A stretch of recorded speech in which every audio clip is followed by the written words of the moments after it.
Puji nama Tuhan, senang sekali bisa menjumpai saudara di hari ini di dalam program yang luar biasa Pastor Talk. Izinkan firman Tuhan mengubah cara pandang kita untuk kita bisa melihat ke depan dengan benar bersama dengan anugerahnya Tuhan Yesus.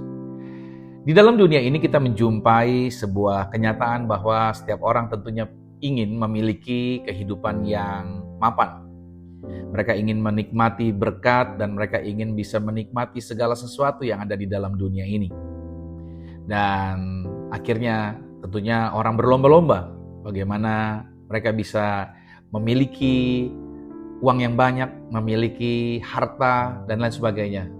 Tanpa sadar itu menjadi pengejaran utama setiap orang, artinya cenderung untuk ke arah itu. Nah, kita mau lihat dari kacamata firman apa yang Tuhan mau ajarkan buat kita di hari ini pada waktu kita mau memulai hari-hari kita. Dalam 1 Timotius 6 ayat 6 sampai dengan 8 dikatakan memang ibadah itu kalau disertai rasa cukup memberi keuntungan besar.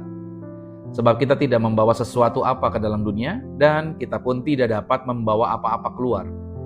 Asal ada makanan dan pakaian cukuplah.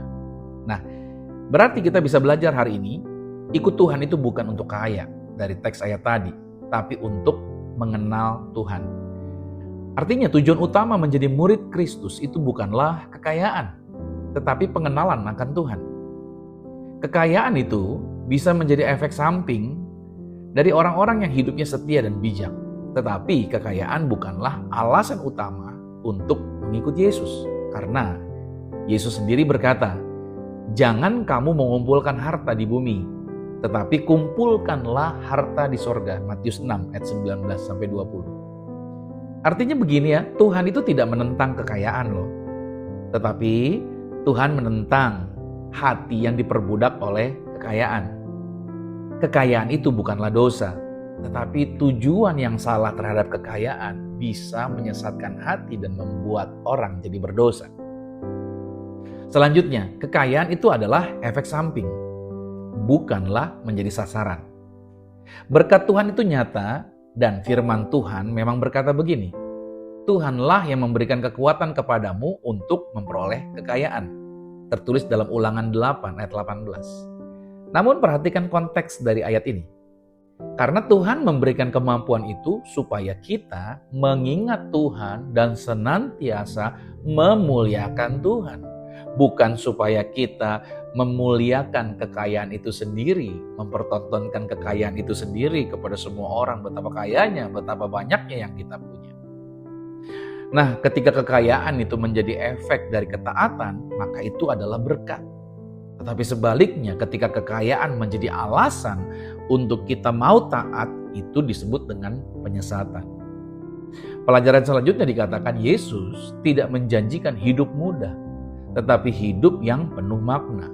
Artinya Yesus tidak pernah berkata, ikutlah aku dan engkau akan menjadi kaya. Sebaliknya Yesus berkata, setiap orang yang mau mengikut aku, ia harus menyangkal dirinya, memikul salibnya, dan mengikut aku. Markus 8 ayat 34. Yesus tidak memanggil kita untuk hidup mewah, tetapi untuk hidup bernilai kekal. Ia tidak berjanji memberi semua yang kita mau, tetapi Tuhan menjanjikan dirinya sendiri, pribadinya, yang jauh lebih berharga dari segalanya yang ada di dunia ini. Nah, pelajaran selanjutnya adalah kaya tanpa Tuhan itu adalah sebuah hal yang kosong, karena Yesus berkata, apakah gunanya seorang memperoleh seluruh dunia tetapi kehilangan nyawanya? Markus 8 ayat 36. Ya, banyak orang mengejar sukses dan kehilangan damai. Mereka punya harta, tetapi tidak punya hati yang tenang. Mereka punya uang, tetapi kehilangan sukacita. Karena kekayaan tanpa Kristus hanyalah kemasan tanpa isi. Sebaliknya, Kristus tanpa kekayaan dunia itu tetap memberikan kepenuhan yang sejati. Nah, berarti di sini ingat baik. Pelajaran yang terakhir adalah kaya di dalam kasih karunia.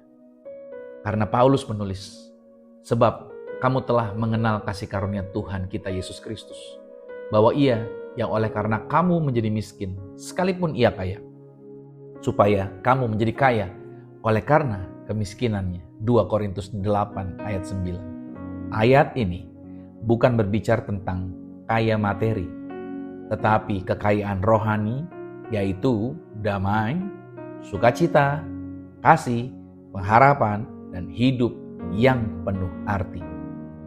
Artinya kekayaan sejati itu adalah ketika hati kita tidak lagi dikendalikan oleh apa yang kita miliki. Hatimu tidak dikendalikan oleh kendaraanmu. Hatimu tidak dikendalikan oleh depositomu.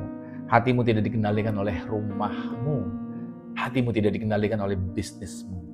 Hatimu tidak dikendalikan oleh pencapaian-pencapaian apa yang ada di sekitar. Tetapi hatimu dikuasai oleh ini. Dikuasai oleh siapa yang telah memiliki kita. Siapa yang telah memiliki kita? Selain Kristus sendiri yang harusnya menguasai kehidupan kita. So, hari ini menjadi refleksi pribadi. Coba kita cek apakah saya dan saudara ikut Tuhan untuk mencari berkat atau untuk mengenal lebih dalam Sang Pemberi berkat.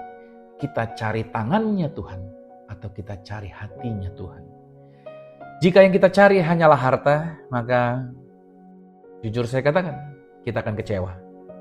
Tetapi jika yang kita cari adalah pribadinya Tuhan, maka segala sesuatu yang lain yang kita nggak perlu kejar, itu akan mengikuti sesuai dengan kehendaknya. Matius 6 ayat 33. Cari dahulu kerajaan Allah serta kebenarannya, maka semuanya akan ditambahkan kepadamu. Haleluya. Mari kita berdoa. Tuhan Yesus, aku bersyukur Engkau adalah hartaku yang paling berharga. Ajari aku untuk terus mengikut Engkau bukan demi keuntungan, tetapi karena Engkau sendirilah yang adalah sumber kehidupanku. Jadikanlah kekayaanku hanya sebagai alat, bukan menjadi tujuanku. Biarlah hanya Engkau satu-satunya pribadi yang ku kejar, yang ku cari, yang ku rindukan. Terpujilah namamu Tuhan, dalam nama Yesus, haleluya. Amin. Selamat beraktivitas saudara di sepanjang hari ini. Diberkati di dalam kemurahan Tuhan. Haleluya. Amin.